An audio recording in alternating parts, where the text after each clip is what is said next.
चलो भाई, तो इसमें अगर मैं 2 घंटे पढ़ा दूंगा आज तो ये आज ही खत्म हो जाएगा। इसी वजह से थोड़ा सब्जेक्ट को, चैप्टर को इज्जत देते हुए आज थोड़ा कम पढ़ते हैं ताकि 2 क्लास हो जाए। ठीक है, तो बेसिक रेडिकल्स को भी थोड़ा सा इज्जत दे दिया जाए, नहीं तो ये एक ही क्लास में निपट जाएगा क्योंकि इसमें मैक्सिमम चीजें पहले हो चुकी है। चलो, तो पहले तो ड्राई टेस्ट है। ड्राई टेस्ट में कुछ खास है नहीं पढ़ने को। ड्राई टेस्ट मतलब यहां पर सैंपल लेंगे और बिना एक्वस सॉल्यूशन का यूज किए हुए बस सैंपल को हीट करेंगे या फिर कुछ टेस्ट करेंगे। जैसे बोरेक्स बीट टेस्ट था आपका, तो borax bead test was also one of the dry tests. ठीक है, वो भी एक ड्राई टेस्ट ही था, बोरेक्स बीट टेस्ट। चलो, तो यहां पर क्या हो रहा है, सबसे पहले heating effect on dry sample.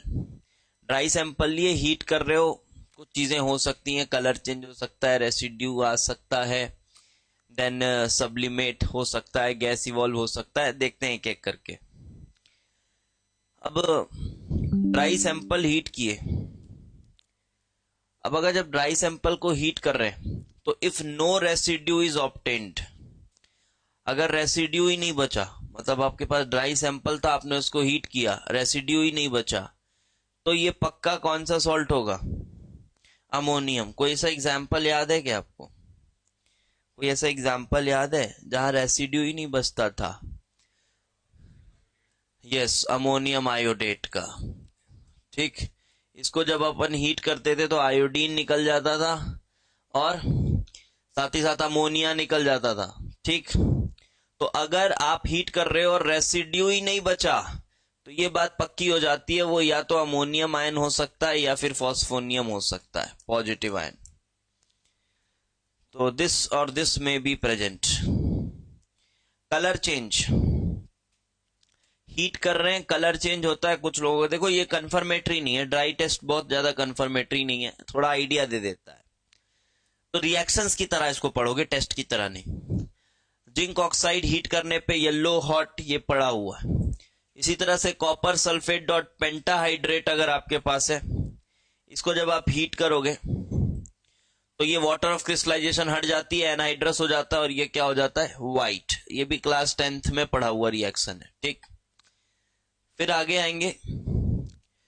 Cobalt chloride pink colour का होता है एक्वस सॉल्यूशन में, या फिर हाइड्रेट्स के साथ ड्राई करोगे तो ब्लू हो जाता है। ये बोरेक्स बीट टेस्ट में भी आप इसको पढ़ते हो, जहां पर आप एनसीईआरटी में एक एग्जांपल दिया हुआ है बोरेक्स बीट का। किसी को याद है?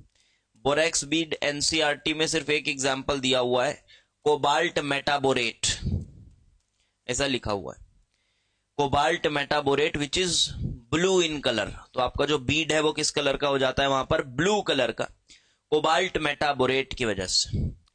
तो कोबाल्ट जो है जब एक्वस या फिर मॉइस्चर के साथ होता है तो पिंक कलर का होता है, लेकिन जब ड्राई कोबाल्ट होता है तो वो कैसा होता है? ब्लू कलर का। और बोरेक्स बीड में तो ड्राई फॉर्म में ही रहेगा क्योंकि आप बहुत हीट कर दिए रहते हो उसको, तो ये आपके पास ब्लू कलर है। अब आ गया सब्लिमेशन। सब्लिमेट सुने हो ना? जब आप सब्लिमेशन पढ़ते हो बचपन में 8th 9th क्लास में, तो उसमें एक एग्जाम्पल जरूर पढ़ते हो। एक तो पढ़ते हो सस्ता एग्जाम्पल, कैम्फर।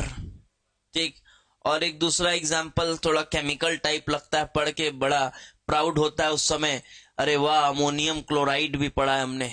तो एक अमोनियम क्लोराइड भी एग्जाम्पल रहता है, 7th 8th की किताबों में लिखा रहता है। तो ammonium chloride, ammonium bromide, ammonium iodide के अलावा और भी कुछ है जो कि सब्लिमेट है। तो सब्लिमेट को ट्रेस कैसे करते हैं?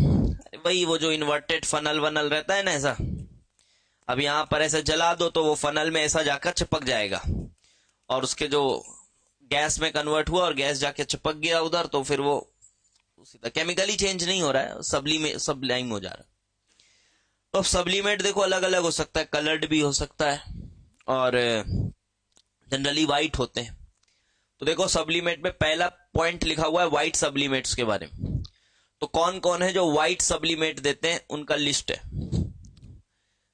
मर्क्यूरी के क्लोराइड्स हैं, मर्क्यूरस क्लोराइड है, आर्सेनिक ऑक्साइड है, एंटीमनी ऑक्साइड है और अमोनियम क्लोराइड्स है।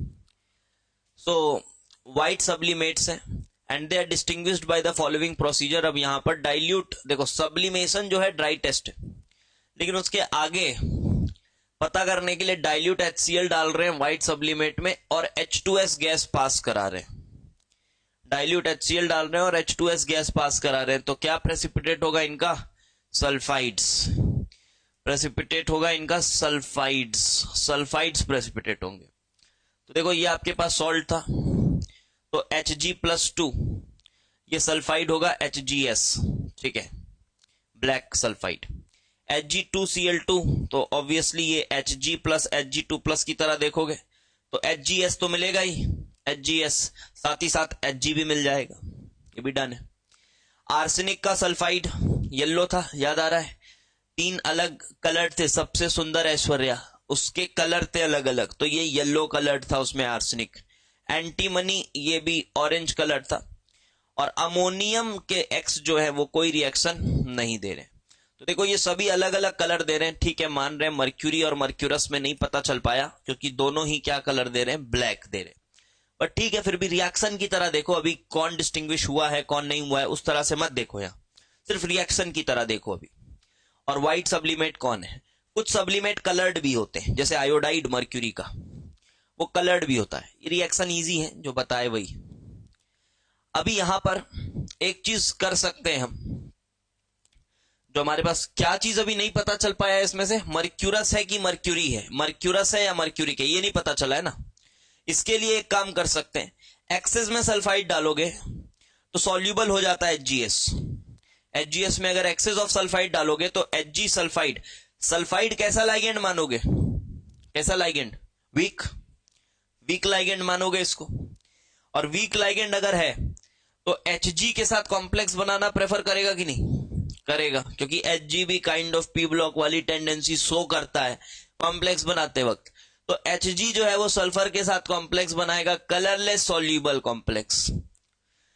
और अगर आपके पास ये प्रेसिपिटेट था तो इसमें ध्यान से सुनो, ये HgS तो यहां भी है, तो ये वाला पोर्शन तो अभी सेम कॉम्प्लेक्स बना ही लेगा, लेकिन अभी भी आपके पास Hg तो पड़ा रहेगा ना। तो ऑब्जर्वेशन क्या आएगी, समझ गए? अगर आपके पास मर्क्यूरस आयन है, सॉरी मर्क्यूरिक आयन है, तो वो कन्वर्ट हुआ था HgS में, और HgS पूरी तरह से हो गया सॉल्यूबल। लेकिन जब आपके पास Hg22+ था तो ये कन्वर्ट हुआ Hg प्लस HgS में, तो आपको ब्लैक प्रेसिपिटेट दिख रहा था। लेकिन उसके बाद अगर आप एक्सेस सल्फाइड डालते हो ये घुल जाएगा, लेकिन अभी भी ब्लैक प्रेसिपिटेट वहां रहेगा। तो अभी भी अगर ब्लैक प्रेसिपिटेट है तब समझ लीजिए वहां पर Hg22+ है। तो इस तरह से दोनों डिस्टिंग्विश हो गए, ठीक है। और सब्लिमेट के कलर से अपन ने देखा सब व्हाइट कलर थे, और उसमें ये पॉसिबिलिटीज हो सकती है। आगे अब कलर्ड सब्लिमेट्स की बारी है, कलर्ड सब्लिमेट्स की बारी है। Are indicative of the nature of the basic radical as follows. Coloured sublimate, if black HgS known as, अच्छा तो HgS ये पीछे और यहां पे क्या फर्क है? ऊपर क्या था? HgCl2 था, ये था सब्लिमेट, सब्लिमेट था जो कि किस कलर का था? व्हाइट। फिर इसमें जब हम डाइल्यूट HCl और H2S डाल रहे थे तब जाके क्या बन रहा था? HgS, तब जाके बन रहा था HgS। जब डाइल्यूट HCl और H2S डाल रहे थे तब HgS बन रहा था। लेकिन यहां पर HgS को ही उड़ाया जा रहा है, समझ रहे हो बात? HgS को ही उड़ाया जा रहा है, तो जो सब्लिमेट बना है ऊपर वही किसका है? HgS का, और ऑब्वियसली वो तो ब्लैक ही रहेगा कि उसका कलर ही ब्लैक है। तो ब्लैक सब्लिमेट है तो HgS हो जाता है, येलो सब्लिमेट है तो HgI2, HgI2 का भी कलर था ना येलो, HgI2 येलो प्रेसिपिटेट था। और फिर ये हमारा क्या है? आर्सेनिक सल्फाइड, ये भी येलो कलर का ही सल्फाइड था। तो अगर ये कलर्ड सल्फाइड है तो ऐसा। अब अगर यहां पर इसमें और इसमें फिर से अगर डिस्टिंग्विश करना है इसमें और इसमें कि भाई HgI2 और AS2S3 में कैसे करें, तो एक मैकेनिकल स्ट्रेस का प्रोसेस होता है, उससे पता चल जाता है। तो मैकेनिकल स्ट्रेस लगाएंगे आप, मतलब मैकेनिकली उसको दबाना है। अब उसके लिए एक डिवाइस होता है, उसके साथ ये काम करते हैं, हमको उसमें ज्यादा इंटरेस्ट नहीं होना चाहिए। If yellow sublimate turns red then it indicates the presence of HgI2। तो HgI2 की क्या प्रॉपर्टी है कि जब उसमें मैकेनिकल स्ट्रेस लगाया जाए तो वो किस में कन्वर्ट हो जाता है, कलर क्या हो जाता है उसका, रेड हो जाता है। केमिकली चेंज नहीं हो रहा है, उसके लैटिस में चेंज आता है, HgI2। HgI2 ठीक, जैसे आप पढ़ोगे सॉलिड स्टेट में NaCl लैटिस में प्रेशर लगाने से उसका लैटिस चेंज हो जाता है, लैटिस टाइप चेंज हो जाता है, कोऑर्डिनेशन नंबर चेंज हो जाता है। वैसे ही कुछ यहां भी मैकेनिकल स्ट्रेस लगाने से ये रेड कलर, सॉरी क्या था, येलो कलर का पहले था और ये रेड कलर हो जाता है। सो दिस इज हाउ, यहां पर देख सकते हैं। लेकिन AH2S3 तो देखो दोनों ही येलो आए थे, दोनों येलो आए थे, और अगर उस येलो सब्लिमेट में मैकेनिकल स्ट्रेस लगाए और वो रेड हो गया तो इसका मतलब वो कौन सा था, HgI2 था। और मैकेनिकल स्ट्रेस लगाए उसमें कोई चेंज नहीं आया, इसका मतलब वो क्या था, आर्सेनिक था। ठीक है, ये पढ़ोगे तो खुद ही समझ आ जाएगा, इसमें कुछ बताने लायक ऐसा कुछ नहीं, ये पढ़ोगे तो खुद ही समझ में आ जाएगा। गैस इवॉल्व, ये तो खैर एसिड रेडिकल का टेस्ट है, पढ़ चुके हैं तो अभी देखने की जरूरत नहीं। फिर आता है भाई फ्लेम टेस्ट। अब फ्लेम टेस्ट में कुछ नहीं, कलर याद करना है। ठीक है, तो कलर याद करना है, इसमें मैं कुछ नहीं करा सकता। ये आपके पास अलग अलग मेटल कैटायंस हैं। फ्लेम टेस्ट सबको पता है, फ्लेम में अगर आप सॉल्ट को डालेंगे तो फ्लेम कलर्ड हो जाएगा, और फ्लेम के कलर से हम इंटरप्रेट कर सकते हैं कि क्या मेटल कैटायन रहा होगा। ये कुछ कलर है, कॉपर +2 का ग्रीन फ्लेम आया ना, कहां पे आ रहा था अभी, ये पीछे कहीं पढ़े थे, बोरेट्स में पढ़े थे ना, कॉपर +2 इंटरफेयर कर रहा था। कहां इंटरफेयर कर रहा था वो, क्या था वो टेस्ट, क्या था, ठीक है बोला शांक, वो क्या टेस्ट था, बोरेट का क्या टेस्ट था, वो बोरेट का क्या टेस्ट था जहां पर ये इसका कॉपर +2 का ग्रीन फ्लेम इंटरफेयर करता था। पूरे टेस्ट को एक बार समझाते हैं, समझाइए, किसको याद है ढंग से। हाँ, किसकी ग्रीन फ्लेम आती थी, BOMe3 की, है ना, ये इसकी ग्रीन फ्लेम आती थी।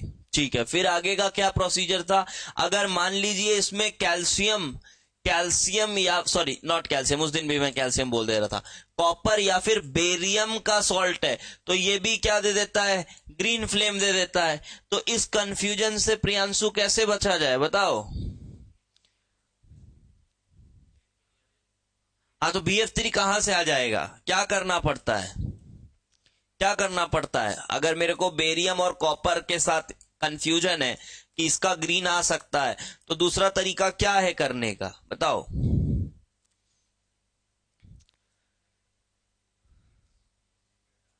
BF3 का पेस्ट डाल देते हैं, पक, किसको याद है बता Mukul.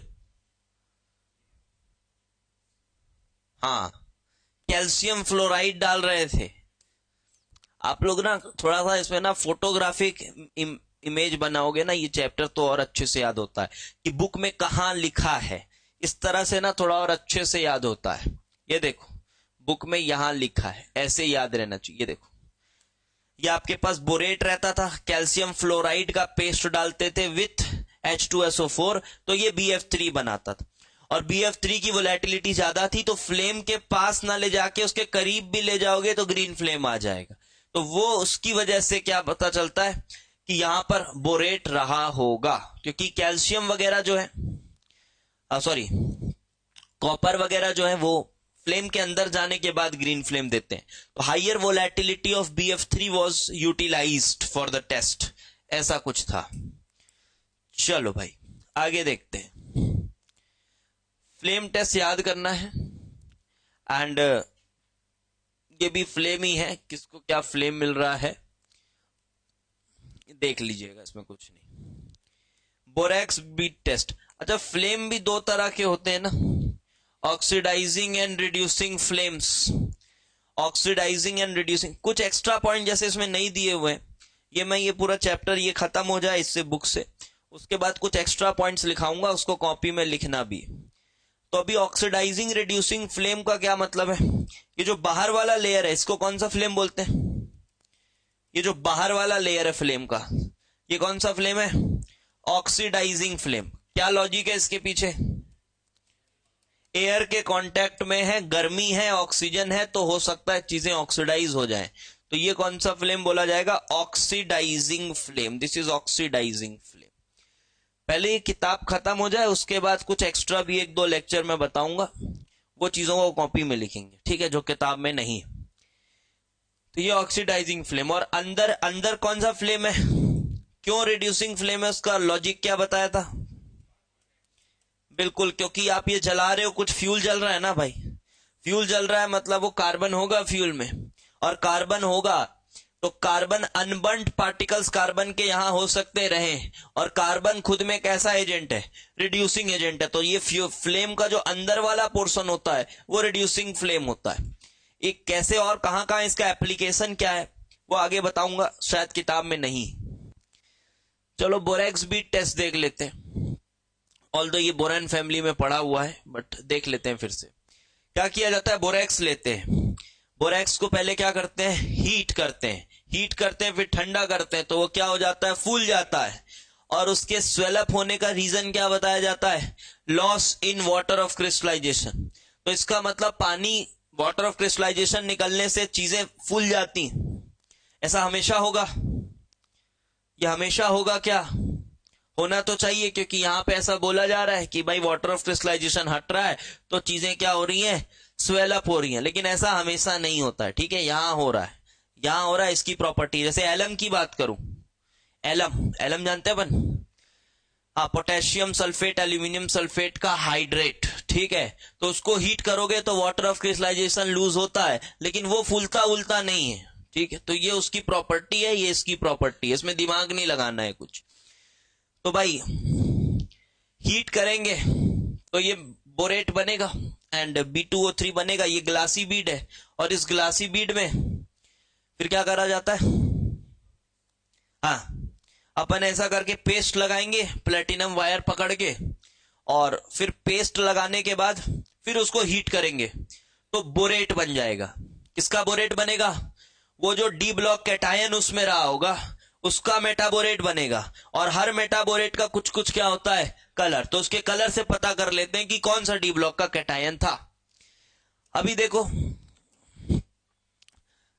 Hot bead is touch to the salt sample and color is observed due to the metaborate formation. The same thing, metaborate formation.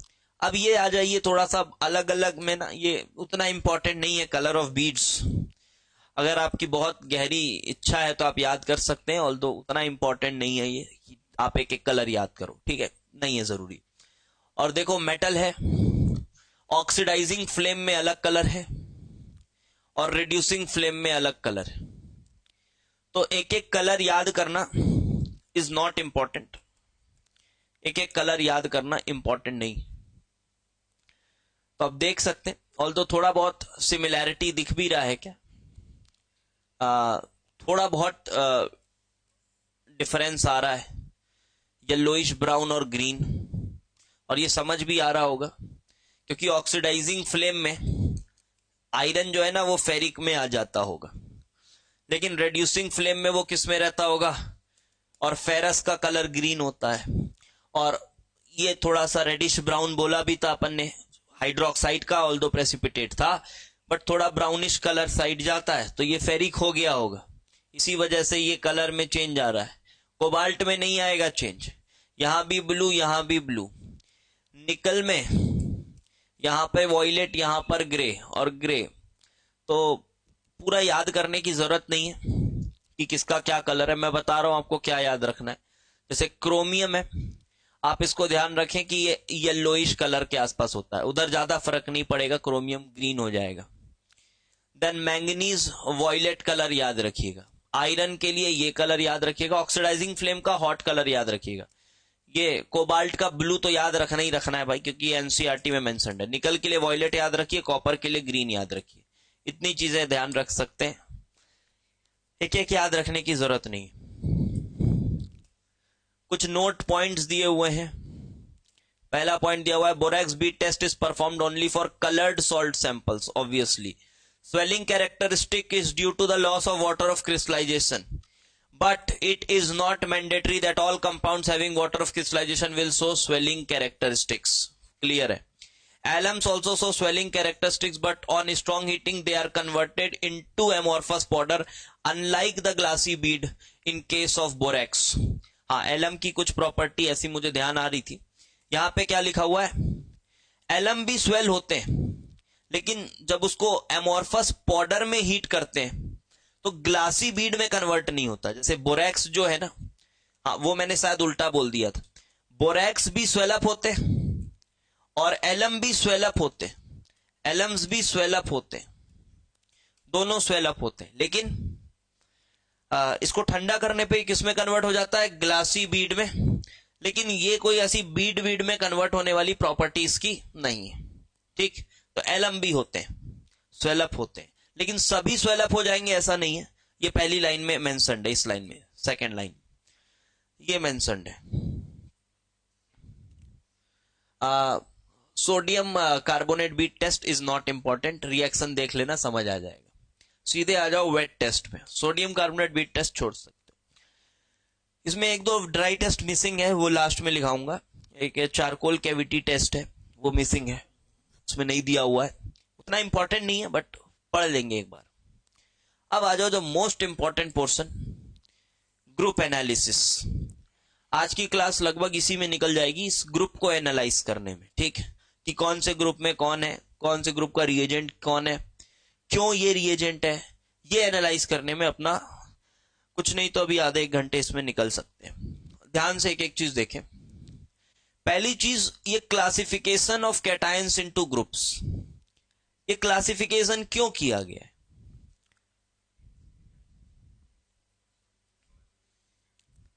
Solubility पे बेस्ड है, ठीक है। पहली बात इसलिए किया गया है for systematic determination of cationic radical, एक सिस्टमैटिक तरीके से हम निकाल पाए कैटायनिक रेडिकल्स को, इसलिए बहुत सारे हिट एंड ट्रायल्स करके फाइनलाइज करके आपको ये बना के दे दिया गया है कि भाई इस तरह से ग्रुप्स है, पहले ये करना है, फिर ये करना है, फिर ये करना है, फिर ये करना है, आपको बता दिया गया है, ठीक। अभी हमको देखना है कि ऐसा ऐसा ऐसा ही क्यों करना है। उसके बाद एक चीज और आती है, क्या हर कैटायन इस ग्रुप में आ गया है? हर कैटायन आ गया है क्या? मतलब नॉर्मली जितने भी कैटायंस आप पढ़ते हैं, हर कैटायन आ गया है क्या? अच्छा, हाँ बोल रहे हो अगर, बताओ भाई फेरस आयन कहां है क्या कहीं? फेरस देखो, फेरस है, फेरस फेरस फेरस फेरस नहीं दिख रहा है, फेरस है, ferrous ferrous ferrous ferrous ferrous ferrous नहीं दिख रहा है। अच्छा, क्यूप्रस क्यूप्रस क्यूप्रस को खोजते हैं, चलो क्यूप्रस क्यूप्रस, अरे अरे अरे कहां दिख गया क्या? नहीं दिख रहा है, क्यूप्रस भी नहीं दिख रहा है, साला क्या हो गया? ठीक है, तो भाई तो बहुत फेमस कैटायन है, तो विद्रोह कर देना चाहिए। अरे कैसे नहीं डाले हो इनको, इनको डालो इसमें।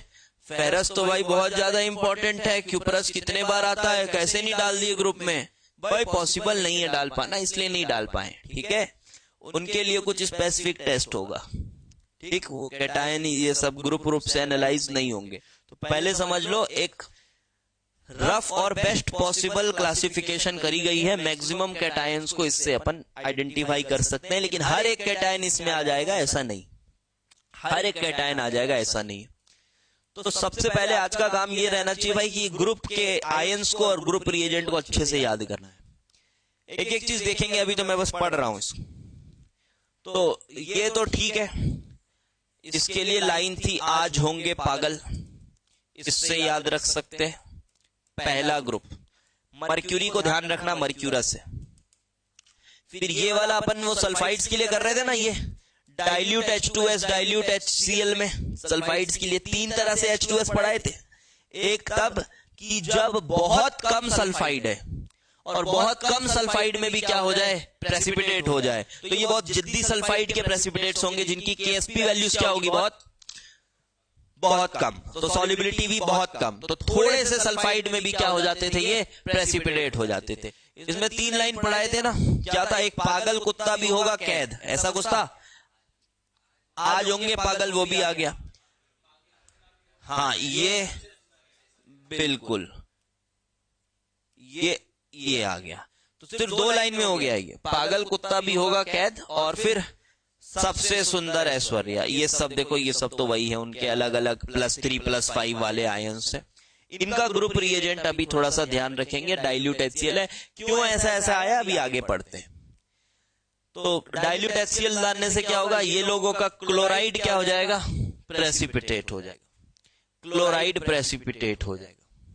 आप देख रहे होंगे लेड को दोनों में रखा गया है, लेड को दोनों में रखा गया है। इसका रीजन ये है कि लेड का क्लोराइड जो है थोड़ा बहुत सॉल्यूबल होता है, प्रेसिपिटेट होगा वो भी, लेकिन सॉल्युबिलिटी थोड़ी सी ज्यादा होती है। तो यहां आपको वो व्हाइट प्रेसिपिटेट दिखेगा। अच्छा, क्या करते हैं, जैसे मान लो व्हाइट प्रेसिपिटेट नहीं आया, जैसे आपने डाइल्यूट HCl पहले डाला और डाइल्यूट HCl डाला और आपको व्हाइट प्रेसिपिटेट नहीं मिला, तो फिर अपन क्या करते हैं, ग्रुप 2 का टेस्ट करते हैं। फिर ग्रुप 1 में आपने डाइल्यूट HCl डाला, कुछ नहीं मिला ऑब्जर्वेशन, इसका मतलब ग्रुप 1 के कैटायंस उसमें नहीं है। फिर अपन क्या करते हैं, ग्रुप 2 का टेस्ट करते हैं। तो ग्रुप 2 में डालेंगे तो लेड जो है वो इसके साथ भी क्या कर सकता है, प्रेसिपिटेट कर सकता है सल्फाइड के साथ। तो इस वजह से इन दोनों में डाला गया है इसको। आगे अभी आप और देखेंगे, इसको और डिटेल में बताऊंगा तो समझ आ जाएगा अच्छे से। फिर इसके बाद तीसरा ग्रुप है, उसमें कौन आता है, yes, the most insoluble hydroxides. 3 थे, अलकरफी 3 थे, एल्यूमिनियम +3 +3 +3, फेरिक +3। इनके हाइड्रोक्साइड्स बहुत ही इनसॉल्युबल है, ठीक। लेकिन आप देख रहे हो यहां पर भी क्या किया जा रहा है, देखो, अमोनियम हाइड्रोक्साइड और अमोनियम क्लोराइड दोनों को डाला जा रहा है। देखो लॉजिक वही है, ये बहुत इनसॉल्युबल है, बहुत इनसॉल्युबल है। तो क्या करा जा रहा है कि हम कोशिश कर रहे हैं कि जितने कम से कम हाइड्रोक्साइड डालें, उतना कम से कम हाइड्रोक्साइड डालने की कोशिश करी जा रही है। क्यों, अगर ज्यादा डाल देंगे तो क्या होगा, हाँ, बाकी वाले भी हो सकता है क्या हो जाए, प्रेसिपिटेट हो जाए, तो फिर वो ग्रुप रिएजेंट अच्छा नहीं होगा। मान लो हमने, क्योंकि हाइड्रोक्साइड तो भाई वैसे भी प्रेसिपिटेट करने को हमेशा तैयार रहते हैं, all hydroxides are normally insoluble. तो क्या पता भाई आपका ये निकल विकल का हाइड्रोक्साइड भी क्या हो जाए, प्रेसिपिटेट हो जाए। अगर आप सिर्फ क्या डालो, अमोनियम हाइड्रोक्साइड अगर सिर्फ डालो, तो क्या पता ये निकल विकल भी प्रेसिपिटेट हो जाए। किसको पता है, आगे मैग्नीशियम भी आ रहा है, मैग्नीशियम भी प्रेसिपिटेट हो जाए, ठीक है।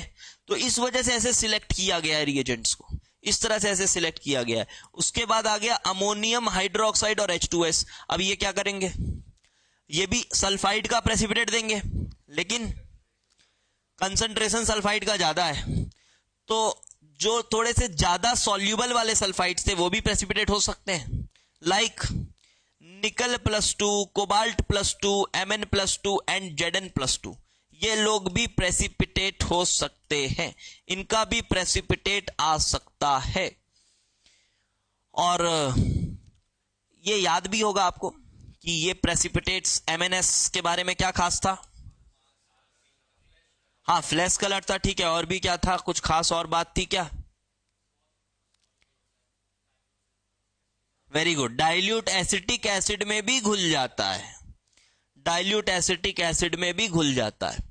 और ZnS का क्या था, HCl में घुल जाता था ना, ये HCl में। तो ये लोग ऐसे प्रेसिपिटेट्स हैं जो कि बहुत ज्यादा इंसॉल्युबल नहीं है, जो कि बहुत ज्यादा इंसॉल्युबल नहीं है, तो नॉर्मली भी ये डिजॉल्व हो जाते थे।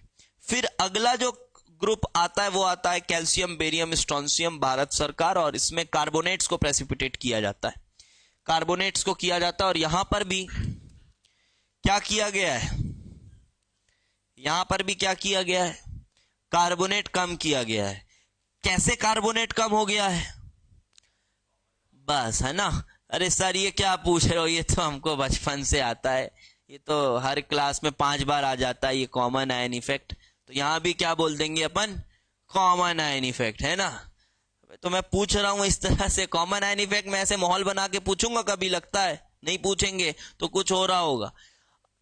कॉमन आयन इफेक्ट तो क्या हो ही रहा है सर, कॉमन आयन इफेक्ट ही हो रहा है, कुछ और हो रहा है क्या कि कॉमन आयन इफेक्ट नहीं हो रहा? मैं बोलता हूं कॉमन आयन इफेक्ट नहीं है यहां पे, कैसे जस्टिफाई करोगे? कॉमन आयन इफेक्ट नहीं है। अरे भाई कॉमन आयन इफेक्ट के लिए क्या होना चाहिए? एक इक्विलिब्रियम होनी चाहिए, मतलब एक रिवर्सिबल रिएक्शन होना चाहिए। अबे ये दोनों ही पूरी तरह से टूट जाते हैं तो घंटा कॉमन आयन इफेक्ट यहां काम आएगा तुम्हारा। ये लो ये टूट गया, कोई के इक्विलिब्रियम इतनी बड़ी है, कुछ है ही नहीं। तो अमोनियम हाइड्रोक्साइड के केस में चल रहा था, क्यों? क्योंकि वो तो वीक बेस है ना। अबे तो वीक बेस है तो वो तो ऐसा अमोनियम प्लस हाइड्रोक्साइड, ऐसा के इक्विलिब्रियम की वैल्यू कुछ है छोटी सी। अब इसमें आप अमोनियम बढ़ाओगे तो इक्विलिब्रियम वापस जाएगी, ठीक है, लेकिन ये दोनों ही अमोनियम कार्बोनेट और अमोनियम क्लोराइड ये कोई सॉल्ट है दोनों, तो दोनों ही इस तरह से चल रहे हैं, दोनों ही इस तरह से चल रहे हैं। तो फिर कैसे कम कर रहा है ये अमोनियम आयन कार्बोनेट आयन, कैसे कम कर रहा है? तो देख भाई, अमोनियम आयन डालने से ना, कार्बोनेट को डाला गया था क्या करने के लिए? प्रेसिपिटेट, लेकिन कार्बोनेट तो बेस भी है, तो ये क्या कर सकता है? कार्बोनेट इससे क्या ले सकता है? H+ तो क्या बन सकता है? NH4+ NH3 बन के उड़ सकता है। ये सब अभी आगे लिखा हुआ है, आराम से पढ़ोगे, बट ध्यान से देखो, अमोनिया बन सकता है और ये बाइकार्बोनेट बन सकता है, समझ गए? तो कार्बोनेट की कंसंट्रेशन क्या हो गई? कम हो गई। कॉमन आयन से नहीं, एसिड बेस रिएक्शन हो गया जिसकी वजह से अमोनिया के फॉर्म में उड़ गया और कार्बोनेट किस में कन्वर्ट हो गया? कार्बोनेट कन्वर्ट हो गया बाइकार्बोनेट में। तो कॉमन आयन इफेक्ट यहां नहीं, आगे देखेंगे लिखा हुआ है। फिर ग्रुप 6 के लिए ये अलग टेस्ट है, अभी यहां से पढ़ के बताऊंगा तो कुछ समझ में नहीं आएगा, ये आगे पढ़ेंगे तो ही समझ आएगा। ग्रुप 6 यहां से पढ़ के अभी कुछ नहीं बताया मैंने, क्योंकि वो समझ में नहीं आएगा। अब आ जाओ थोड़ा सा some important points regarding group analysis, ठीक? यहां पे एक एक पॉइंट को अच्छे से देखना है और अच्छे से समझना है। Only the chlorides of these are sparingly soluble in water, ठीक है? Then lead appears in 2 groups, that is group 1 and group 2, दोनों में आ रहा है। रीजन समझते हैं। This is because lead chloride is sparingly soluble in water and concentration of Pb+2 ions passed into the filtrate is sufficient to give the precipitate of PbS with group 2 reagents as well, ठीक?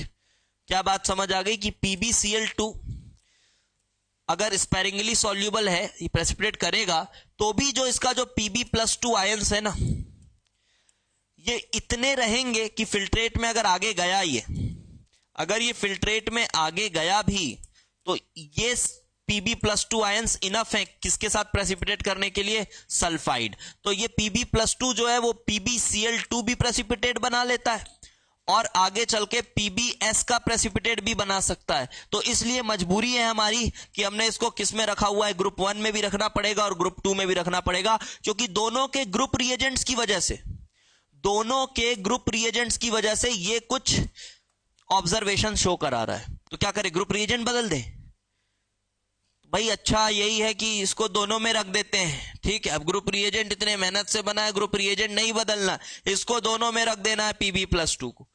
ध्यान से बिल्कुल सुनते जाइएगा। अभी आगे देखो, dilute HCl and dilute NH4OH acts as an auxiliary reagent for group 2 and group 4। ये वही बात है, ठीक? ऑक्सिलरी रिएजेंट्स का क्या मतलब है? डाइल्यूट HCl किसकी कंसंट्रेशन कम कर रहा है ग्रुप 2 में? तुरंत बोलो। सल्फाइड की कंसंट्रेशन कम कर रहा है। NH4OH किसकी कंसंट्रेशन कम कर रहा है ग्रुप 4 में? ग्रुप 4 में किसकी कंसंट्रेशन कम कर रहा है? ये सल्फाइड की बढ़ा रहा है बे, कम थोड़ी कर रहा है। सो रहे हो क्या बे सब? तो सल्फाइड की कंसंट्रेशन क्या कर रहा है? ये बढ़ा रहा है। ये क्या कर रहा है? सल्फाइड की कंसंट्रेशन कम कर रहा है। तो ये दोनों कैसे रिएजेंट बोला जा रहा है? Auxiliary reagents. तो देखो अब ये कैसे कम कर रहा है? ये तो कॉमन आयन ही है, तो ये तो पता ही है, ये पढ़ लीजिएगा, कॉमन आयन इफेक्ट से कम कर रहा है, ठीक है? कॉमन आयन इफेक्ट से कम किया सो दैट दो अलग अलग तरह से प्रेसिपिटेशन कराया जा सके, ऑक्सिलरी रिएजेंट्स। अब यहां पे ये कौन सा पॉइंट है? 4th पॉइंट आ गया क्या? ठीक, the function of NH4Cl in group 3 reagent. Group 3 में क्या ग्रुप रिएजेंट क्या था? ग्रुप 3 का ग्रुप रिएजेंट क्या था? NH4Cl plus NH4OH। कौन थे? कैटायंस जो शो करते थे एक्टिविटी। अल्करफी प्लस 3 में क्या प्रेसिपिटेट होता था उनका? Hydroxide, highly insoluble, KSP value very low. ठीक है, वो प्रेसिपिटेट होते थे। तो वही मेक श्योर करने के लिए यहां पर क्या करा गया है? हाइड्रोक्साइड को कम से कम रिलीज करवाया गया है। कम से कम हाइड्रोक्साइड को रिलीज कराया गया है। ये देख लीजिए, हाइड्रोक्साइड आयन डिक्रीजेस। और अगर NH4Cl नहीं डाला गया होता तो कुछ और भी हाइड्रोक्साइड्स प्रेसिपिटेट हो जाते। ठीक है, कुछ और भी हाइड्रोक्साइड्स प्रेसिपिटेट हो जाते। देखो कौन कौन से प्रेसिपिटेट हो जाते। ये देखो, एक तो ये तो होते ही ग्रुप 3 वाले। ग्रुप 3 वाले अल्करफी तो होते ही, साथ ही साथ ग्रुप 4 के भी हाइड्रोक्साइड, क्योंकि वो भी तो तैयार बैठे हैं। कौन कौन? ग्रुप 4 में कौन कौन कैटायन थे? निकोमंजन। ठीक, Mn+2, Zn+2, इन सब के हाइड्रोक्साइड्स भी प्रेसिपिटेट हो जाते। मेरे ख्याल से मैग्नीशियम भी हो जाता फ्रॉम ग्रुप 6 आगे। मैग्नीशियम हाइड्रोक्साइड भी प्रेसिपिटेट हो जाता। तो ये सब प्रेसिपिटेट हो जाते। फिर सब तितिर बितिर हो जाता कि भाई वो वाले ग्रुप वाले भी एक्टिविटी दिखा रहे हैं, वो भी कर रहे हैं, वो भी कर रहे हैं, तो क्या करें? हाइड्रोक्साइड को कम करो। हाइड्रोक्साइड को कम किया गया ताकि सिर्फ ग्रुप 3 वाले प्रेसिपिटेट हो। इस तरह से ये बनाया गया। आगे देखो, अगला NH4Cl इन ग्रुप 5 रिएजेंट। ग्रुप 5 रिएजेंट में किसका प्रेसिपिटेट कराते हैं? ग्रुप 5 रिएजेंट है कौन? भारत सरकार। किसका प्रेसिपिटेट कराते हैं? कार्बोनेट्स का, व्हाइट प्रेसिपिटेट। मेक श्योर करते हैं कि कार्बोनेट कम से कम रहे। क्या डाल के? NH4Cl। कॉमन आयन है क्या? नहीं, एसिड बेस है। चलो पढ़ते हैं क्या लिखा हुआ है। So the function of NH4Cl in group 5 reagent is discussed as follows। यहां पर दोनों चीजों को देखो इरिवर्सिबल एरो के साथ शो किया गया है, क्योंकि दोनों कार्बोनेट्स और क्लोराइड्स हाईली सॉल्युबल निकल जाएंगे।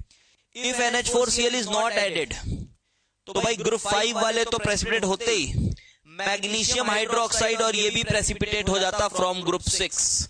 एक ये मात्र, एक और ये भी प्रेसिपिटेट हो जाता। और आपको पता है जब +2 में होता है तो क्या होता है? हाइड्रोक्साइड्स कार्बोनेट दोनों का डबल प्रेसिपिटेट मिलता है, याद आ रहा होगा। तो ये डबल प्रेसिपिटेट मिलता है। But when NH4Cl is added, the concentration of carbonate decreases to such an extent that only MCO3 of group 5 cations are being precipitated. Here the decrease in concentration is not due to common ion effect, rather on reaction with NH4 plus the concentration of carbonate decreases as follows। There is an acid base reaction as you can see। ठीक है, acid base reaction हुआ और इसकी वजह से ये हो गया। चलो भाई आगे आगे आगे देखें। Last point, last point. अब ये लास्ट पॉइंट क्या है? So before adding group 3 reagent, देखो ग्रुप 2 डाले। ग्रुप 2 में क्या चीज हमने डाला था? ग्रुप 2 में डाइल्यूट HCl और H2S, और उसके बाद ग्रुप 3 रिएजेंट डालना है। तो ग्रुप 3 रिएजेंट डालने के लिए अब यहां पर देखो क्या कुछ प्रिकॉशंस लेने पड़ते हैं। याद है आप लोगों ने अगर कैटायनिक रेडिकल टेस्ट किया होगा तो क्या करते हैं? ग्रुप 2 का अगर फेल हो जाता है तो उसके बाद क्या करते हैं बताओ? अच्छा ठीक है, तो उतने प्रिसीजन के साथ नहीं किया है मतलब आप लोगों ने। चलिए देखिए, तो इसमें क्या करते हैं? The dissolved H2S is to be boiled off। H2S घोल दिए हो ना, उसको क्या करना होता है? Boiled of. ठीक, अच्छा या तो फिर आप लोग ऐसे कर लेते होगे, सैंपल बचा के रखते होगे और सीधे हाँ तो थोड़ा थोड़ा डालेंगे, वो भी ठीक है। लेकिन अगर अपन यहाँ फिल्ट्रेट के साथ काम कर रहे हैं, समझ रहे हो, मतलब अपन ने सैंपल एक बार में डाल दिया और फिल्ट्रेट, आयंस तो फिल्ट्रेट में है जो भी नहीं दिया प्रेसिपिटेट, तो अगर उसके साथ काम कर रहे हैं तो भाई तुमने उसमें H2S डाला हुआ था और H2S डाला, कोई प्रेसिपिटेट नहीं आया, लेकिन H2S तो पड़ा है, तो H2S पड़ा है ना उसमें। समझ गए क्या बोल रहा हूं? देखो एक तरीका वो है कि आप सॉल्ट को बढ़िया थोड़ा थोड़ा ले लेके काम करेंगे तो भी हो जाएगा, लेकिन अगर आपके पास सैंपल की कमी है, आप एक ही बार में करना चाहते हैं, तो बार बार आप फिल्ट्रेट के साथ काम करेंगे।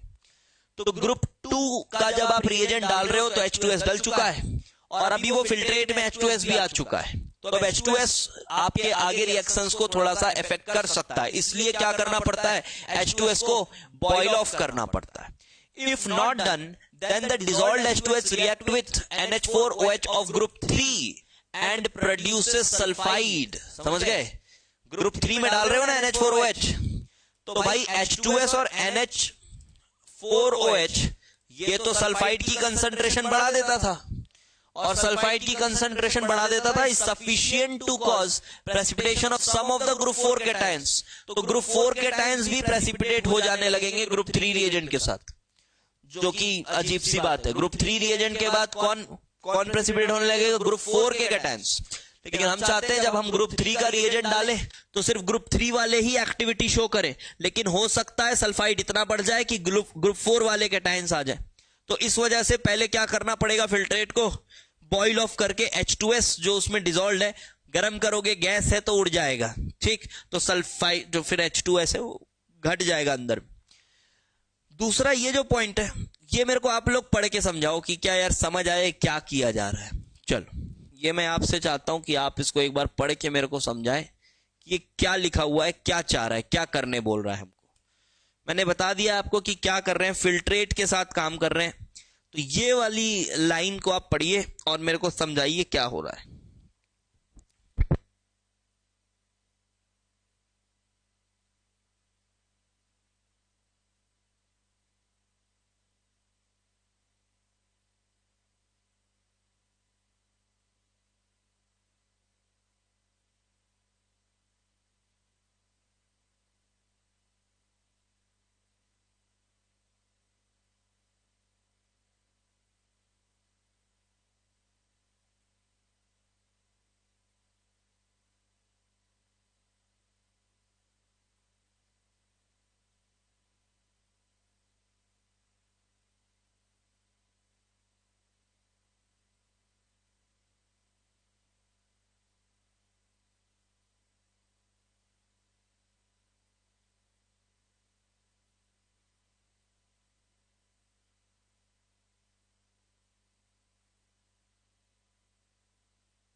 किसी को समझ आया तो समझाओ कि क्या लिखा हुआ है ये.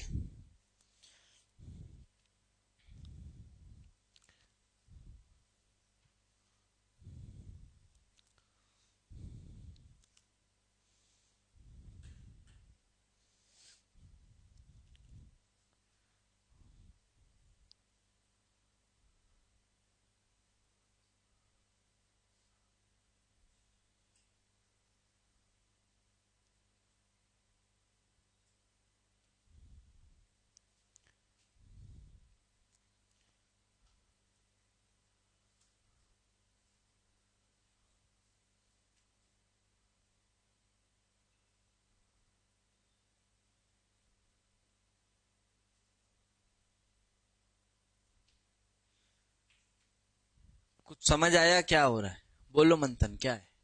हाँ बोल रहे हो तो बताओ क्या समझ आया.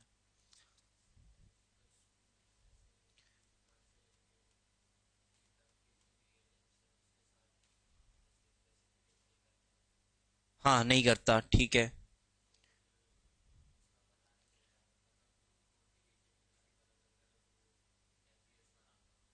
FES बनाता, ठीक है.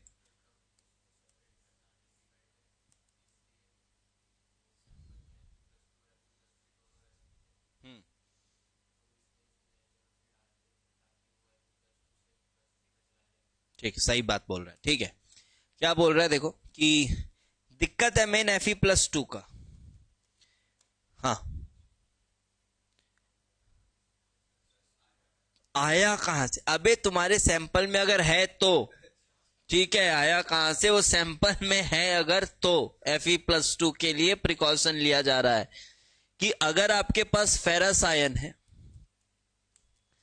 तो क्या किया जाएगा कि हम ये कोशिश कर रहे हैं कि जितने भी फेरस आयन अगर रहे होंगे सैंपल में तो उनको किस में कन्वर्ट कर दिया जाए? फेरिक में। ठीक है, और फेरिक में कन्वर्ट करने के लिए इसको क्या करना है? ऑक्सीडाइज। ऑक्सीडाइज करने के लिए एसिड यूज कर रहा है कौन सा? Nitric acid. तो जितना फेरस अगर रहा होगा तो किस में कन्वर्ट हो गया होगा? फेरिक। और अगर फेरस नहीं रहा होगा तब क्या हुआ होगा? कुछ नहीं हुआ होगा, HNO3 गया, मजे मार रहा है अंदर, कुछ नहीं हो रहा, फेरिक फेरिक था, फेरिक ही रहेगा। ठीक, तो अब इससे क्या होगा? फिर जब तुम ग्रुप 3 का रिएजेंट डालोगे, ग्रुप 3 का रिएजेंट डालोगे तो किसका प्रेसिपिटेट आ जाएगा? FeOH whole thrice. ये FeOH होल थ्राइस का प्रेसिपिटेट आ जाएगा। अच्छा, अगर फेरस होता तो क्या वो FeOH होल ट्वाइस का ग्रीन प्रेसिपिटेट दे देता? क्या वो ग्रीन प्रेसिपिटेट दे देता? क्यों नहीं दे रहा?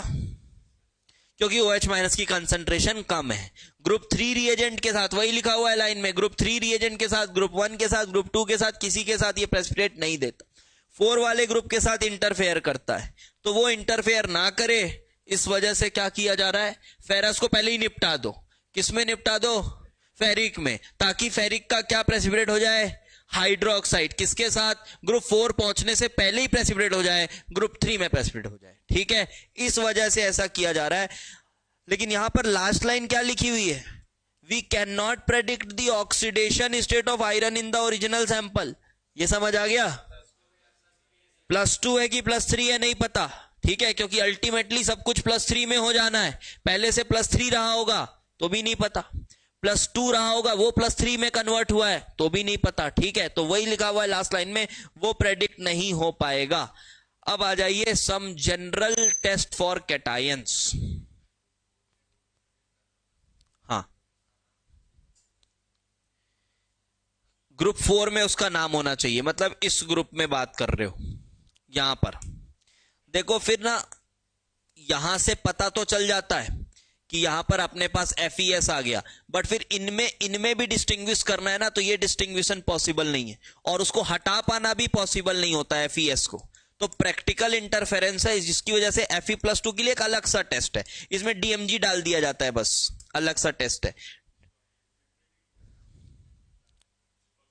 हाँ, वो पूरा सेपरेट करना ही पॉसिबल नहीं है, समझ रहे हो?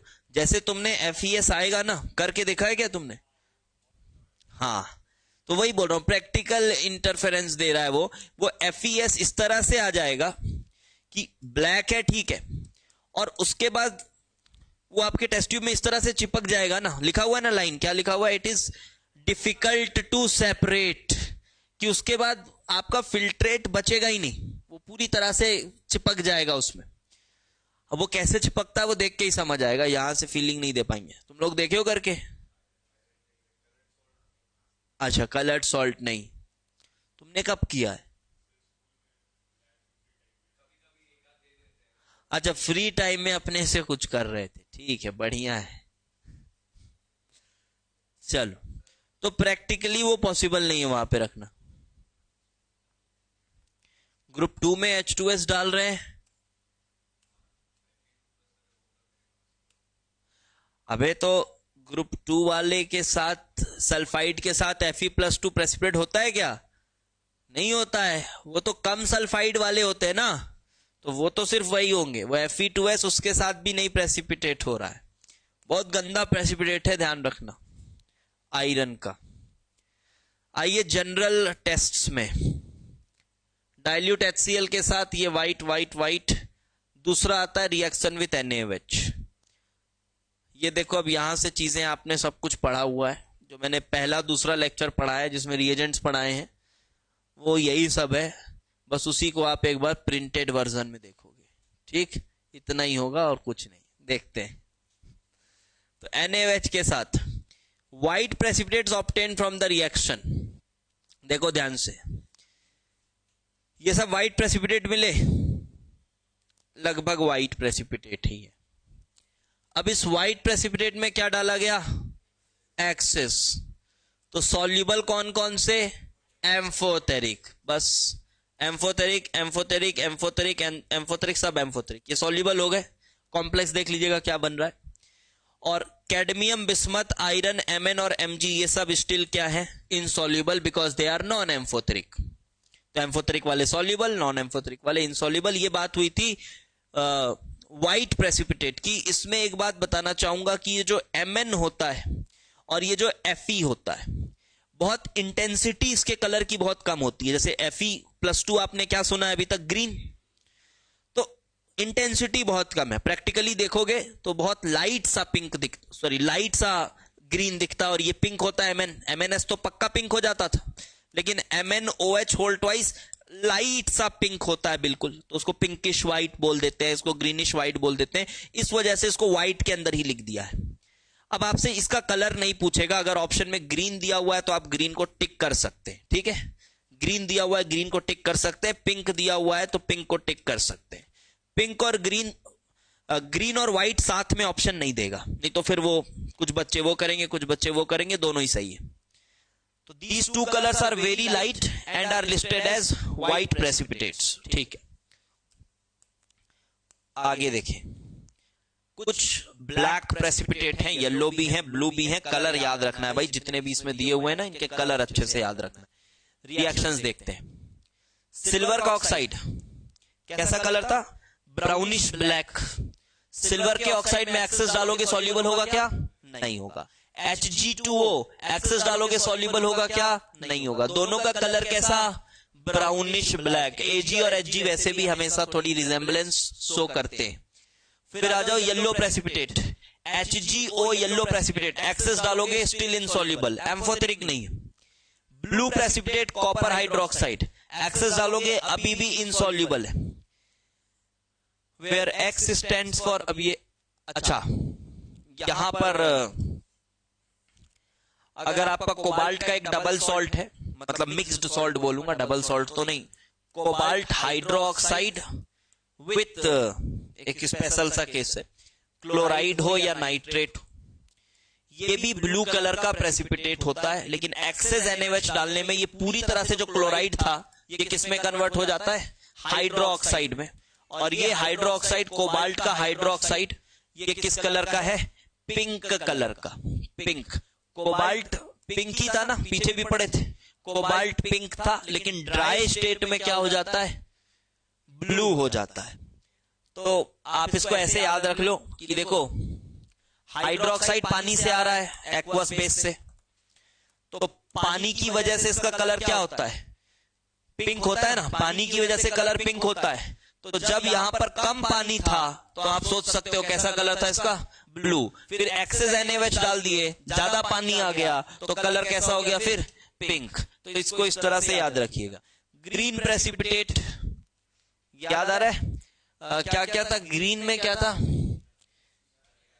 करेला फेनी था, ठीक। और दोनों में से ये सॉल्युबल हो रहा है क्योंकि Cr एम्फोटेरिक में भी आ रहा था, तो ग्रीन सॉल्यूशन, ठीक। ये फिर से पढ़ाने की जरूरत नहीं, ये सब क्लियर है। Reddish brown precipitate of FeOH whole thrice, it is still insoluble. कुछ स्पेसिफिक बिहेवियर्स भी हैं शायद।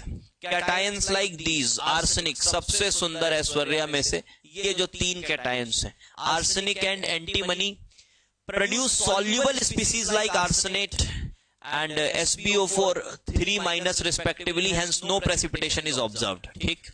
ये कुछ अलग कंपाउंड्स दे देते हैं, जैसे आर्सेनिक का +3 है, आप हाइड्रोक्साइड डालेंगे तो ये ASO3 होल 2- ऐसा कुछ बना रहा है, और ये सॉल्युबल है, ये सॉल्युबल है।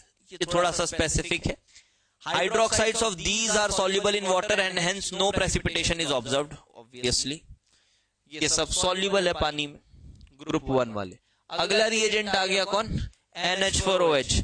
इसका भी आपको तरीका याद है, पहले हाइड्रोक्साइड का प्रेसिपिटेट और एक्सेस डालने पर कॉम्प्लेक्स, ठीक है। किसके साथ कॉम्प्लेक्स, D ब्लॉक वालों के साथ कॉम्प्लेक्स, उसमें भी शायद Mn, Fe और Hg, इनको छोड़ के बाकियों के साथ कॉम्प्लेक्स बन जाता था। देख लेते हैं अभी एक बार।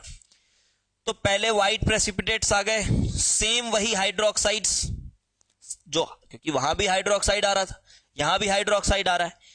डिफरेंस कहां पे आएगा, एक्सेस डालने पे। एक्सेस डालेंगे तो सॉल्युबल हो जाएंगी चीजें D ब्लॉक वाली, जिनके साथ कॉम्प्लेक्स बनता है, और वहां एम्फोटेरिक वाली सॉल्युबल हो रही थी। एक्सेस डाले, सॉल्युबल सिर्फ ये 3 आए, देखो, जिंक, कैडमियम और aluminium hydroxide is partially soluble in NH3, तो इसको काट दो, इनसॉल्युबल ही मानना है। देन रेस्ट आर इनसॉल्युबल, क्योंकि बाकी सब पी ब्लॉक वाले होंगे। देख लीजिएगा नीचे कलर्ड वाले में आइए, ये कलर्ड वाले में आते हैं, क्योंकि भाई देखो ये तो हाइड्रोक्साइड्स का कलर तो वही रहेगा, brownish black Ag2O and this brownish black. Ag2O डाले, एक्सेस डाले तो ठीक है, ये हो गया सॉल्युबल कॉम्प्लेक्स। फिर यहां पर आपके पास तो आयोडाइड ऑफ मिलियंस बेस आ गया और एक्सेस डालने पर भी ये इनसॉल्युबल है। Ag22+ का तो रिएक्शन अलग था थोड़ा, अमोनिया डिटेक्ट करने लग जाता है, ये अमोनिया डिटेक्ट करने लग जाता है।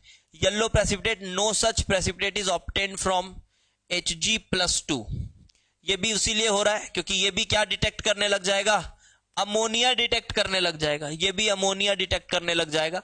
तो अल्टीमेटली क्या प्रेसिपिटेट देगा ये, यही वाला ब्राउनिश ब्लैक है ना, ये भी ब्राउनिश ब्लैक ही दे देगा, अमोनिया डिटेक्ट करने लग जाएगा। ब्लू प्रेसिपिटेट, वहां कॉपर हाइड्रोक्साइड बना था, यहां भी बनेगा और ये आपके पास डीप ब्लू सॉल्यूशन भी आएगा। देन इसमें एक्सेस डालोगे तो brownish yellow solution and then it readily oxidises to this pink solution. इस चीज को थोड़ा सा ध्यान रखेंगे, ये चीज थोड़ा सा ध्यान रखेंगे, क्या है कि कोबाल्ट+2 कोऑर्डिनेशन कॉम्प्लेक्सेस में भी लिखाया था ये बात, कोबाल्ट+2 SFL के प्रेजेंस में इसके पास ऑक्सीडाइज होने की टेंडेंसी काफी ज्यादा होती है। इसको जस्टिफाई करके थोड़ा बताओ मेरे को, क्यों, कहां पे पढ़ाया था इस बात को? EAN में 36 होता है, फालतू बात है, उसमें नहीं पढ़ाए थे, और कहीं पे पढ़ाए थे।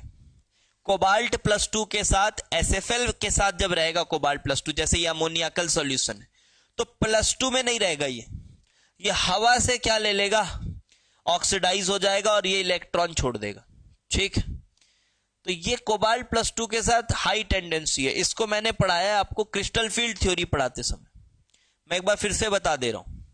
कोबाल्ट+2 का ऑक्सीडेशन नंबर बताओ क्या होता था, सॉरी एटॉमिक नंबर कितना हो गया, कॉन्फ़िगरेशन क्या आ गई, D7 आ गई, D7 कॉन्फ़िगरेशन है, और लाइगेंड कैसा है, SFL। तो देखो क्रिस्टल फील्ड स्टेबलाइजेशन एनर्जी की बात कर रहा हूं, ऑक्टाहेड्रल कॉम्प्लेक्स है, तो ऑक्टाहेड्रल स्प्लिटिंग किया, 7 इलेक्ट्रॉन भरना है, 1 2 3 4 5 6 7, इस तरह से 7 इलेक्ट्रॉन भरे। और ये 7 इलेक्ट्रॉन भरने के बाद आप देखो ये जो 1 इलेक्ट्रॉन है, अगर ये निकल जाए तो इसको थर्मोडायनेमिकली इसको फायदा होगा कि नहीं होगा, बताओ? होगा, क्योंकि ये वाला इलेक्ट्रॉन इसकी CFSE को बढ़ा रहा है। देखो पॉजिटिव वाली एनर्जी वाला ये +0.4 डेल्टा नॉट, सॉरी +0.6 था शायद, ठीक है। तो ये इलेक्ट्रॉन अगर निकल जाए तो इसकी क्रिस्टल फील्ड स्टेबलाइजेशन एनर्जी क्या हो जाएगी, बिल्कुल वो और ज्यादा नेगेटिव हो जाएगी, और ज्यादा नेगेटिव होने की वजह से थर्मोडायनेमिकली स्टेबल हो जाएगा। तो इस वजह से कोबाल्ट जो है +2 स्टेट में जब रहता है और स्ट्रॉन्ग फील्ड के साथ जब रहता है तो तुरंत क्या करता है, इलेक्ट्रॉन छोड़ देता है, ठीक, और +3 में आ जाता है। लेकिन यही अगर एक्वा कॉम्प्लेक्स बना रहा है कोबाल्ट यही अगर एक्वा कॉम्प्लेक्स बना रहा है H2O6+2, तो ये एक्वा कॉम्प्लेक्स इसका ऑक्सीडाइज नहीं होता है, ठीक, क्योंकि एक्वा कॉम्प्लेक्स में कैसा लाइगेंड हो गया, ये वीक फील्ड लाइगेंड।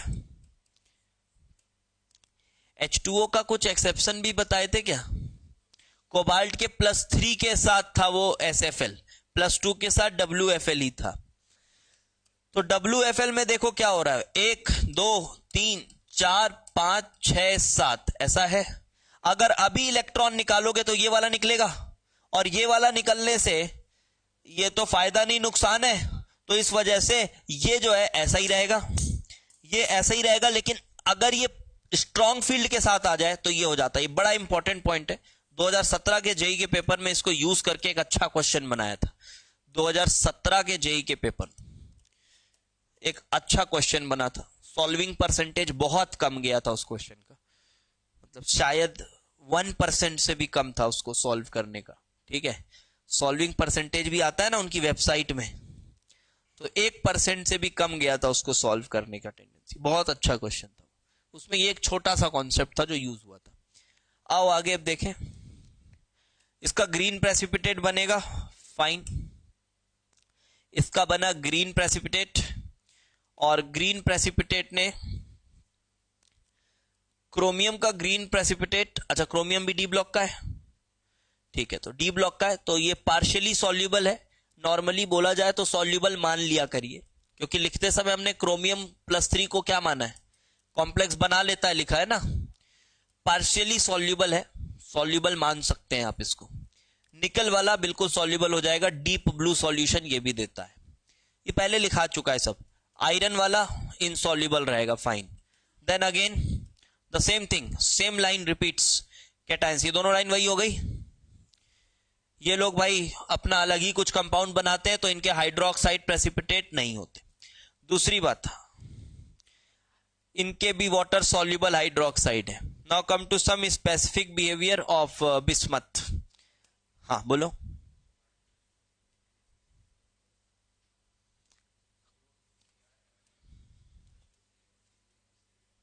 हाँ हाँ, कोबाल्ट के लिए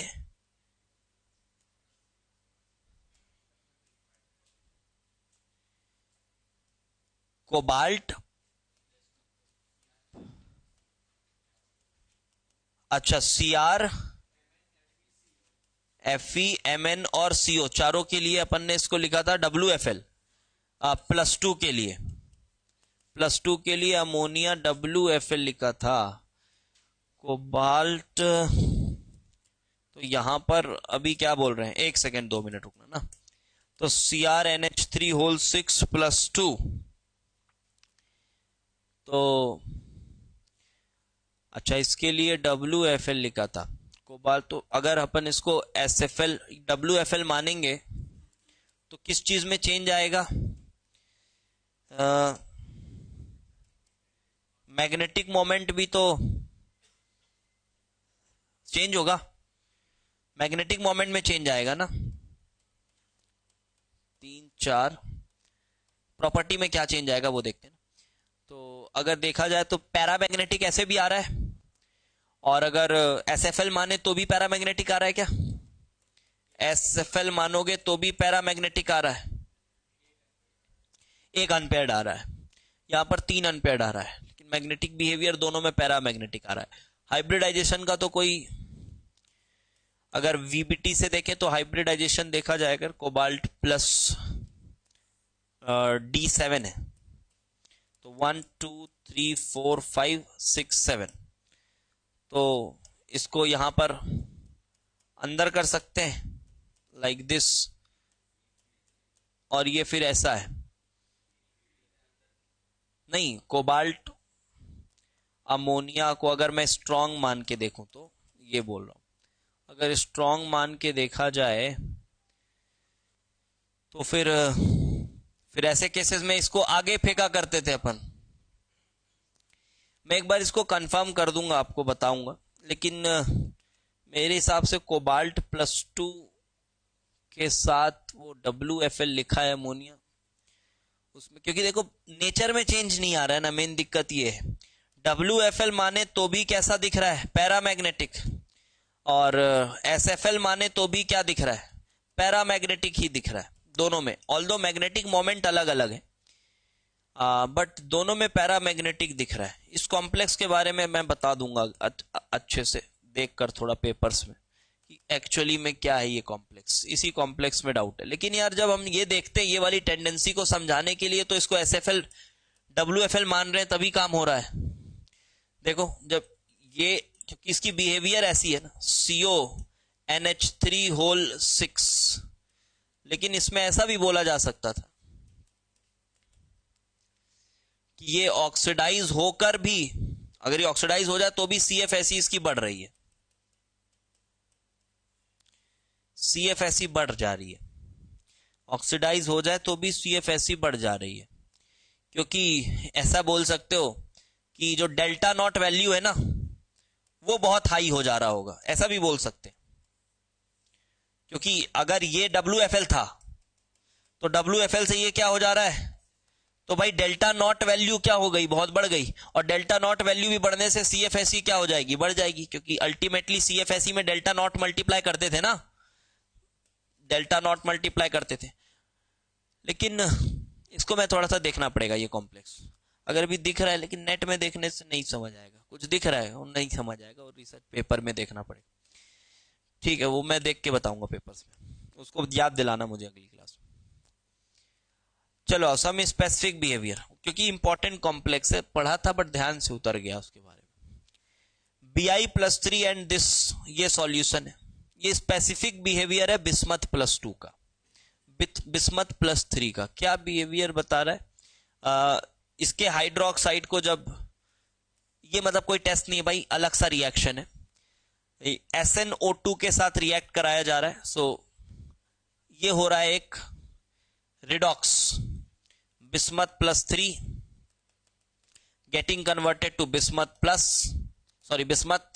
मेटेलिक, और Sn का था यहां पर, ये +2 था, तो यार रिड्यूस कौन हुआ है? बिस्मथ +3 तो नीचे आया है, अच्छा ये +4 में चला गया है, ठीक है, ये +4 में चला गया, Sn+2 Sn+4। तो Sn+2 के रिड्यूसिंग पावर के साथ आप पहले भी परिचित हैं, Sn+2 एक रिड्यूसिंग एजेंट है, इस बात को आप पहले भी जानते हैं। कहां पर देखा है रिएक्शन? Sn+2 की रिड्यूसिंग एजेंट होने की टेंडेंसी आपने पहले कहां देखी है? कोई रिएक्शन याद आता हुआ? स्टीफन रिएक्शन, ठीक है, स्टीफन रिएक्शन याद आया कुछ? किसका था? RCN reaction with SnCl2 + HCl, किसमें कन्वर्ट होता था? ठीक है, इमीन में कन्वर्ट होता था, RCH डबल बॉन्ड NH, फिर इसकी हाइड्रोलिसिस से CH हो जाता था। तो ये इमीन में कन्वर्ट कर रहा था 2 नेसेंट हाइड्रोजन देकर, ठीक, ये कन्वर्ट। तो इसकी रिड्यूसिंग पावर यहां भी काम आई, ये बिस्मथ को रिड्यूस कर देता है, स्पेसिफिक रिएक्शन है, याद रखना है, बिस्मथ को रिड्यूस कर देता है। लेकिन यही अगर हम हाइड्रोक्साइड यूज करें, रेयरेस्ट ऑफ रेयर कंपाउंड है बिस्मथ का, क्योंकि यहां बिस्मथ कौन सी स्टेट में चला गया है? +5। +5 में बहुत ज्यादा कंपाउंड्स है नहीं इसके, एक BiF5 था, हमने पहले पढ़ा था। Only pentahalide of bismuth is BiF5, but other than that we can also have the oxides, ठीक। तो BiO3- ये ऑक्साइड है, H2O2 के साथ ये इसमें कन्वर्ट हो जा रहा है, yellowish brown solution due to the bismuthate, and ये इस तरह से कन्वर्ट हो गया, ठीक है। तो ये BiO3- में कन्वर्ट हो गया, Bi+5 स्टेट में ये चला गया Bi+3 से।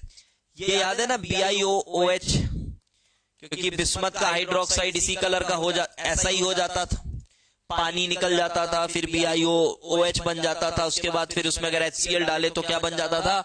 BiOCl। कुछ कलर वलर भी था इसका, कुछ था इसकी फिजिकल अपीयरेंस, कुछ था, white turbidity, good, white turbidity इसकी आई करती थी। कहां पर पढ़ाए थे? स्पेशल केसेस ऑफ हाइड्रोलिसिस के अंदर, स्पेशल केसेस ऑफ हाइड्रोलिसिस में ट्राइक्लोराइड्स ऑफ ग्रुप 15 है ना, ग्रुप 15 ट्राइक्लोराइड्स के साथ ये पढ़े थे। H2S, एक काम करते हैं, अब इसको ना अगली क्लास में पढ़ेंगे यहां से, ठीक है, H2S ऑनवर्ड्स, क्योंकि ये फिर आज ही खत्म हो जाएगा। ये देखो खत्म हो गया, फिर H2S है, पढ़े हुए थे, फिर ये KCN है, KCN एज ए रिएजेंट भी KI है, KI भी पढ़े थे ना, KI भी पढ़े थे। उसके बाद फिर KCN था, KCN भी पढ़े थे, KCN की टेंडेंसी पढ़े थे। उसके बाद ये स्पेशल आएगा आपका टंसबुल ब्लू, और फिर कुछ ऑक्सिलेट्स तो ऐसे ही पढ़ा हुआ था, और फिर स्पेसिफिक टेस्ट आएगा, 2-3 पेज होगा, 2 पेज होगा ये, ठीक है, खत्म। हीटिंग इफेक्ट नहीं, एक पन्ना ही है। तो अगली क्लास में इसको खत्म करेंगे, और जस्ट उसके अगली क्लास से क्वेश्चंस करना शुरू कर देंगे, ठीक है। और क्वेश्चंस अगर यहाँ आपसे नहीं बनेंगी तो आपको क्लास से भगा दिया जाएगा। तो बिल्कुल आप इसको याद कर लीजिए, अभी जितना हो सके याद कर लीजिए। मेंस का बहुत ज्यादा लोड लेके मत बैठे रहिए, मेंस का पढ़ना है कुछ नहीं, जितना पढ़ना था पढ़ लिए मेंस का, टेस्ट दे दो बस हो गया, वही एक प्रैक्टिस है। ठीक है, मेंस वेंस का कुछ बहुत ज्यादा दिमाग लगाने की जरूरत नहीं, वैसे भी रटने वाले चैप्टर कट चुके हैं यार, कट ही तो गए हैं सब, तो क्या मेंस में केमिस्ट्री में दिमाग लगाना इतना, सब तो कट गया है। नहीं तो लास्ट महीने वही करना होता था, वो सब चैप्टर, बायोमोलिक्यूल तो अभी भी पढ़ना है, everyday life, surface chemistry, polymer, solid, और उसके बाद फिर पूरा ब्लॉक का जो यूजेस वूजेस और रिएक्शंस है, सब तो कट गया है। तो करना ही क्या है, मेटलर्जी, और क्या ही चाहिए तुम, सब कट चुका है। तो केमिस्ट्री में मेंस में कुछ भी नहीं रह गया है कि जिसको आप बहुत प्रैक्टिस करें, सो कॉल्ड। ठीक है, तो बहुत प्रैक्टिस नहीं, हाँ थोड़े बहुत पीवाईक्यूज बीच बीच में बना सकते हो, जो टेस्ट ले रहा हूँ टेस्ट दे सकते हो, बस हो गया। पीओसी में आएगा, इन लोगों को पढ़ाना शुरू कर दिया हूँ, तुम लोगों को इसके बाद पढ़ा दूंगा, क्वेश्चन मिलेगा उसका भी, और फिर जेडाल्स मेथड वगैरह भी मिलेगा, पढ़ लेंगे 2-3 क्लास में, वो भी हो जाएगा। वो वाला पोर्शन थोड़ा है पढ़ने का। ठीक है, चलो ठीक है, जाओ।